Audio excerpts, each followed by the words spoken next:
पूछिए कि क्या हुसैन है, खुदा के दी का ना खुदा, खुदा के दी का ना खुदा, हर इब्तिदा की इब्तिदा, करम की इम्तिहान हुसैन है। न पूछिए कि क्या हुसैन है, करे जो कोई हमसरी, किसी की क्या मजाल है, जहाँ में हर लिहाज से हुसैन बेमिसाल है। ये हो चुका है फैसला, ये हो चुका है फैसला, न कोई दूसरा खुदा, न कोई दूसरा हुसैन है। न पूछिए कि क्या हुसैन है। इमाम हुसैन की जद्दोजहद ताकत और इक़्तिदार के लिए नहीं थी, बल्कि उमवी हुकूमत जो बादशाहत थी उसमें जिस तरह इंसानी हुकूक़ को पामाल किया गया था, तो इमाम हुसैन की जिद्दोजहद इंसानी हुकूक़ को बहाल करने की जिद्दोजहद थी। और आज बुनियादी तौर से एक बात समझनी चाहिए कि बादशाहतें या हुकूमतें जो अपने ही लोगों को जुल्म और सितम का शिकार बनाती हैं, उनके हुकूक से इनकार करती, मतलब अमली तौर पे लिखने पढ़ने में नहीं, तो वो हुकूमतें के ख़िलाफ़ लड़ने के लिए और उन हुकूमतों से अपने आप को आज़ाद करने के लिए इमाम हुसैन का तरीक़ा हमारे लिए मशअले राह है। इमाम हुसैन यही मैसेज लेकर आए थे।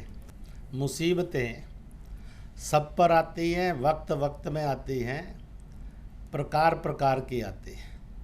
मुसीबतें सब पर आती हैं, वक्त वक्त पर आती हैं, हर प्रकार से आती हैं। कुछ बिखर जाते हैं, कुछ निखर जाते हैं। इमाम हुसैन पर मुसीबत आई, उन्होंने उसको इम्तिहान माना मालिक का, इसलिए वो निखर गए। अगर उस मुसीबत को मुसीबत मान लेते तो बिखर सकते थे, पर उन्होंने दुनिया को रास्ता दिखाना था, मालिक ने इसी के लिए भेजा था, इसलिए वो मुसीबतों में बिखरे नहीं, वो मुसीबतों में निखरे। यही मेरे और आपके लिए एक सच्चा संदेश है, एक रास्ता है। इंसानियत और रूहानियत का सबसे बड़ा गुण क्या है, उसकी ताकत क्या है? तो मैं कहा करता हूँ, सबसे ताकतवर आदमी कौन है? जो माफ़ी मांगना जानता है और माफ़ करना जानता है। इमाम हुसैन इसी काबिलियत और शख्सियत का नाम है। इससे ताकतवर आदमी नहीं कोई हो सकता। माफ़ी मांगना इंसानियत का गुण है, माफ़ करना खुदाई गुण है।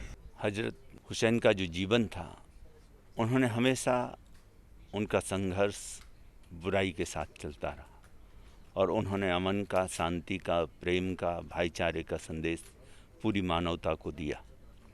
और यही संदेश सभी महापुरुषों ने दिया है, अहिंसा का, शांति का, प्रेम का, करुणा का, दया का, भाईचारे का, परस्पर एक दूसरे को सहयोग करने का।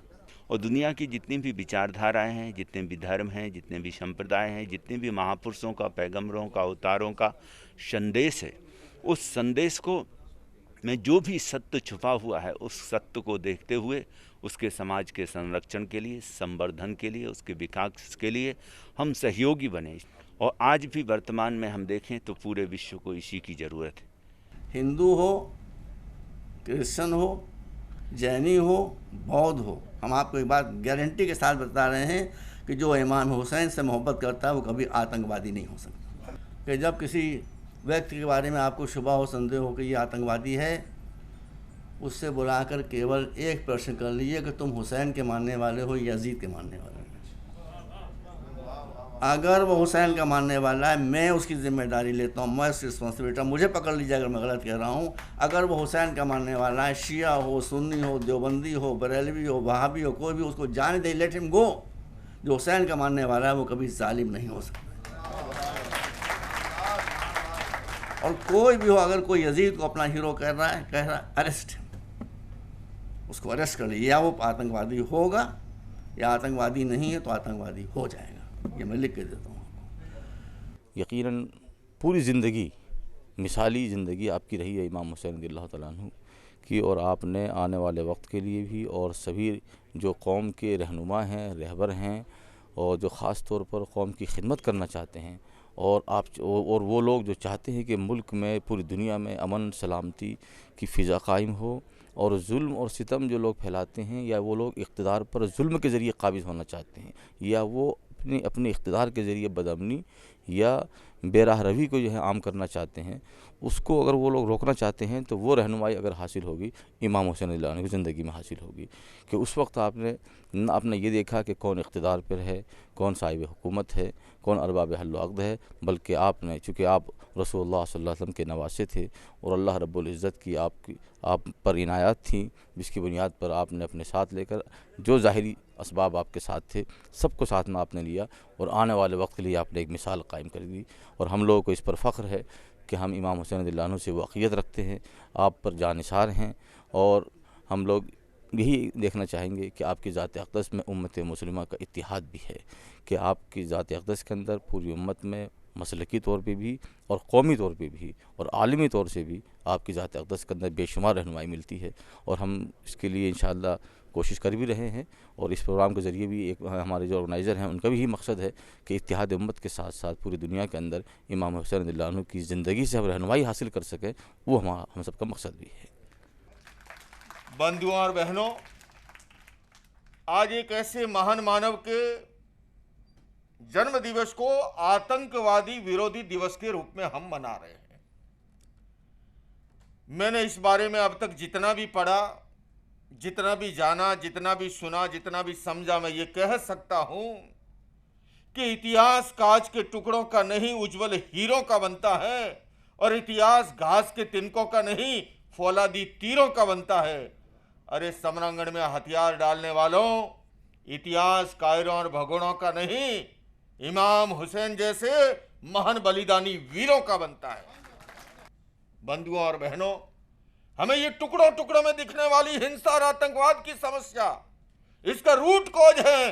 जब जब व्यक्ति का एनिमल ब्रेन जागृत होता है, तब तक वो हिंसा दहशतगर्दी के अंदर संलग्न होता है, और उस हिंसा और आतंकवाद से हमें निजात पानी है। जैसे हमारे इमाम हुसैन साहब का जो सपना रहा है, हमें अपने एजुकेशन सिस्टम के अंदर पीस एजुकेशन जैसे कार्यक्रमों को इंट्रोड्यूस करना होगा। ऐसे प्रोग्राम हमेशा होने चाहिए जो एंटी टेररिज्म के ऊपर हुए हैं आज, और इमाम हुसैन जो उनके बर्थडे के ऊपर आज प्रोग्राम हुआ है, ये प्रोग्राम ऐसे पूरे इंडिया में क्या पूरे वर्ल्ड में होने चाहिए। और इसी तरीके से इमाम हुसैन जी का जो विज़न है, दर्शन था, उनका दर्शन सब लोगों के बीच में जीवित रहना चाहिए। ये एक क्रिश्चियन लोगों की ओर से और क्रिश्चियन लोगों की ओर से अगवाही करते हुए यह मेरा संदेश है सभी लोगों के लिए, और शांति से और आनंद से रहें, और एक दूसरे के साथ कभी भी वार्तालाप, लड़ाई झगड़े के द्वारा कोई भी ऐसी बात ना करें जिससे किसी का मन दुखे और तकलीफ़ पहुँचे और जिससे लड़ाई पड़े। बादशाहतें कायम ही टेरर के सहारे रहती हैं, उसके बगैर वो कायम रह ही नहीं सकती। वरना मुझे एक बात बताइए, इमाम हुसैन से खतरा था यकीनन।